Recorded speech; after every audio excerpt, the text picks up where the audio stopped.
Esse vídeo é para você que já passou ou está passando por um ataque de pânico. Primeira coisa, quando ocorrer um ataque de pânico, tente não se desesperar. O que está acontecendo com você no momento do ataque é uma descarga de substâncias no organismo, de substâncias químicas do organismo, e essas substâncias que estão gerando esse mal-estar que você está sentindo. Você não vai morrer, você não vai desmaiar e você não vai ficar louco. Tá? São falsas sensações de que isso vai acontecer. Uma dica legal para quem está passando pelo ataque, um exercício, aliás, interessante, é o exercício da respiração. Então eu sugiro que você preste atenção na sua respiração. Respire fundo algumas vezes. Respire. Preste atenção na sua respiração. Eu recomendo também uma técnica que é da respiração em 4 segundos. Então você vai inspirar o ar calmamente, contando até 4 segundos, contando mentalmente até 4.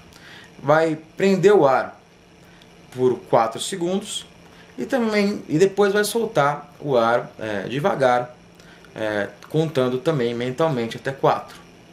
Repita esse processo quantas vezes você achar necessário.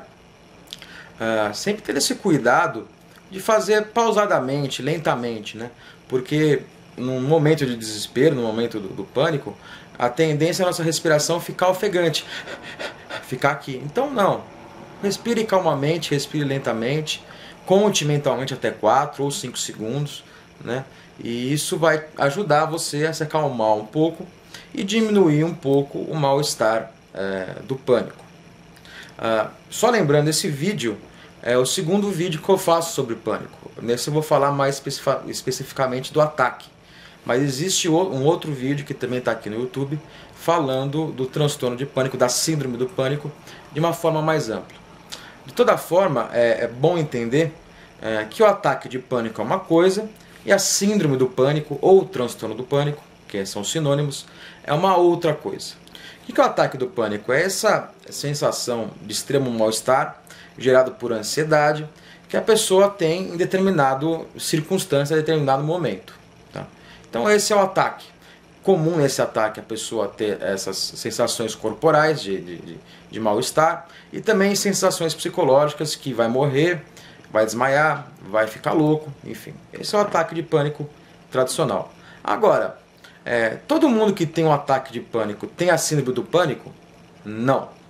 O que acontece?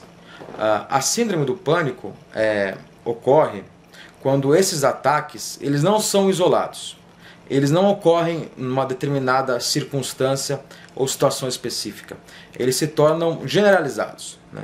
Eles ocorrem em vários lugares, em vários momentos, em várias situações. Só aí nós podemos caracterizar a síndrome do pânico. Tá? Então, se ocorrer um ataque de pânico, por exemplo, uma pessoa que tem medo, fobia de lugares fechados, ela se vê numa situação que ela está em um lugar apertado, fechado, ela pode ter um ataque de ansiedade, um ataque de pânico, se sentir muito mal, querer sair daquele lugar de toda forma. Isso é comum, né? Agora, a pessoa que aconteceu isso, ela tem síndrome do pânico? Provavelmente não. Se esses ataques ocorrem só na circunstância específica de lugares fechados, nós não podemos caracterizar a síndrome. Tá? Então a síndrome é só quando esses ataques ocorrem em diferentes situações, em diferentes momentos, com uma frequência, frequentemente. Então é importante, se você está sentindo essas sensações de mal-estar, primeira coisa é você certificar que realmente trata-se do pânico, do ataque, enfim, ou da síndrome. Tá? Porque várias doenças têm como sintoma esses mesmos sintomas que o pânico, né? Taquicardia, respiração ofegante, falta de ar, tonturas, né? Então, mal-estar, né? Várias doenças têm esses sintomas, né? Então, se você está sentindo, está passando por isso, primeira coisa é procurar um médico psiquiatra para poder ter o diagnóstico correto. Tá? E aí, se tratar do pânico mesmo, ele já pode prescrever para você a medicação que vai te ajudar a lidar com esses sintomas. Agora, se você me permitir aprofundar um pouco mais sobre o tema, se você ficar aqui continuar assistindo o vídeo, a gente pode explorar algumas outras coisas sobre o ataque de pânico e sobre o pânico. Então, quando a pessoa vai ao médico relatando esses sintomas, a primeira coisa, ele vai, né, se certificar se realmente é o pânico ou não, e vai prescrever uma medicação. A medicação é importante? Obviamente, claro que é importante. Tá? A medicação vai ajudar a diminuir os sintomas, o mal-estar do pânico. Muitas vezes, até de forma muito eficiente, os sintomas desaparecem ou praticamente desaparecem. Agora, um fenômeno complexo como o pânico não pode ser reduzido à questão biológica da medicação. Né? O pânico envolve muitas outras coisas. Tá? O mal-estar gerado pelo pânico ele é decorrente de um mecanismo do corpo humano de sobrevivência. Mas como assim? Vou explicar. No decorrer da evolução da espécie humana, desde lá dos nossos primatas, era muito comum o ser humano se deparar com situações de luta ou fuga. Né? Então lá quando o ser humano vivia em outras condições menos civilizadas, era mais frequente, era quase que cotidiano, né, acontecerem situações em que a pessoa ou enfrentava a ameaça ou fugia da ameaça. E para que isso seja feito com eficiência, ocorre a liberação de substâncias químicas do corpo, né, que vão dar a energia necessária para a pessoa fugir, né, ou lutar com essa ameaça. Muito bem. Então, né, no desenvolvimento da espécie humana, isso foi uma coisa muito importante. Isso possibilitou, entre outras coisas, que o ser humano sobrevivesse no decorrer da evolução. Muito bem.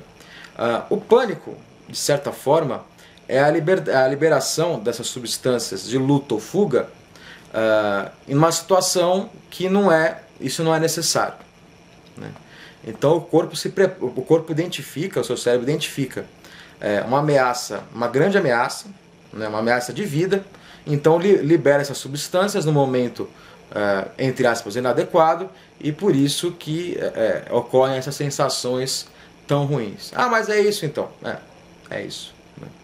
Isso que o seu corpo faz durante um ataque de pânico. Apesar de, aparentemente, não existir uma ameaça real, concreta, ela existe. Pô, mas como assim? Eu estou na rua, andando na rua, eu estou com amigos, estou no meu trabalho, como que o meu cérebro identifica aquela situação como uma ameaça, um risco iminente de vida e libera essas substâncias? Né? Bom, o risco existe. Se o seu cérebro identifica essa situação como uma situação de extrema ameaça, é porque deve ocorrer de fato, deve ter de fato uma extrema ameaça. Só que a diferença é que a ameaça não é externa, né? Então você não está passando por uma situação de luta ou fuga. Você não está sendo, por exemplo, assaltado na rua, né? Você não está tendo que se deparar com uma situação em que você tem que fugir para salvar a sua vida, uma catástrofe, alguma coisa assim, não. Mas alguma coisa dentro de você pode estar indicando isso, né? É possível que exista uma angústia muito forte, que a pessoa que passa pelo ataque de pânico esteja muito angustiada, né? Então ocorre essa defesa do organismo contra uma grande ameaça, mas a ameaça não é externa, a ameaça é a própria angústia da pessoa. Todos nós temos angústias, né? Só que existe uma grande diferença. A angústia, enfim, faz parte da existência humana, mas existe uma grande diferença na maneira em que as pessoas lidam com essas angústias, né? Existem formas, digamos assim, mais saudáveis de lidar com a angústia, encarar a angústia, e formas menos saudáveis de se defender dela. Então o ataque de pânico talvez seja uma tentativa de defesa dessa ameaça interna que são as angústias, né? Então o organismo acaba criando essa reação, né, para tentar de alguma forma se defender disso, né? Só que essa defesa ela não é das mais agradáveis, né, das mais interessantes. né, podem ser criadas e desenvolvidas outras maneiras da pessoa conseguir lidar com as próprias angústias, sem precisar fazer os sintomas do pânico. Bom, e como fazer isso? Como trabalhar essas angústias para não ter o pânico? Bom, talvez a forma mais rápida e eficiente de fazer isso seja a psicoterapia. Tá? Importante só eu pontuar uma coisa. O que eu estou falando aqui sobre angústia, sobre psicoterapia, é o ponto de vista de uma parte da psicologia. A psicologia ela tem vários ramos, digamos assim, né? E o ramo que eu me baseio, a abordagem psicológica que eu me baseio para falar essas coisas, é a psicanálise, né? É a psicoterapia psicanalítica, né? Então, pode ser que você já tenha ouvido outros pontos de vista de psicólogos sobre o transtorno de pânico. O que eu gosto, o que eu uso no meu dia a dia e aqui nos vídeos é o referencial da psicanálise. Tá?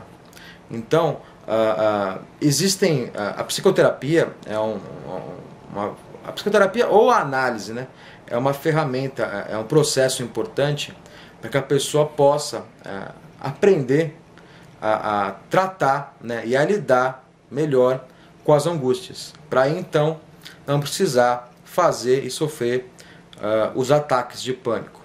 Tá certo? Isso é uma coisa perfeitamente possível, né? Só que, lógico, durante o processo de terapia, que nem sempre é um processo muito rápido, então precisa ter uma continuidade, a psicoterapia tem uma continuidade, uma frequência por algum tempo, né? Durante esse processo podem ser trabalhadas, em primeiro lugar, a angústia, né? O que está afligindo a pessoa tanto, né? Que muitas vezes a pessoa também não sabe, né? E a partir disso, algumas coisas podem ser repensadas, né?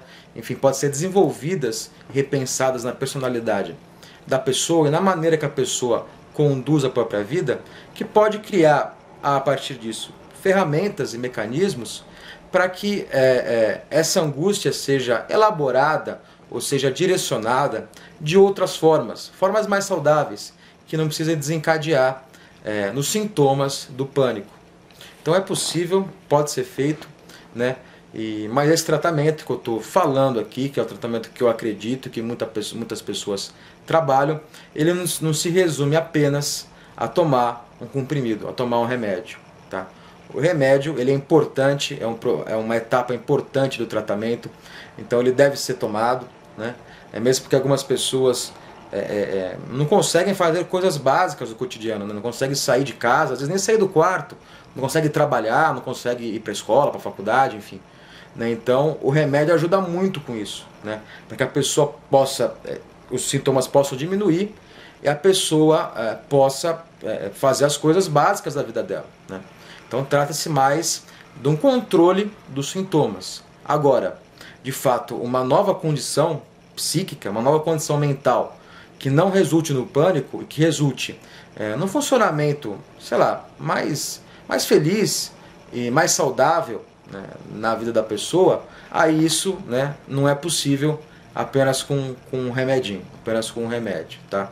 Para a angústia não há remédio. Então, por isso que é tão importante e tão recomendado o processo de psicoterapia, né? Para que, com a ajuda de um profissional competente, capacitado, isso possa ser trabalhado e a pessoa, de uma forma mais rápida e mais saudável, possa arrumar outras formas de lidar com o problema, de lidar com as angústias e ter uma vida melhor, uma vida mais feliz. Tá certo? Bom, espero que tenha gostado do vídeo. Inscreva-se no nosso canal para receber novas atualizações, novos vídeos e também visite o nosso site. É isso aí, obrigado e até a próxima.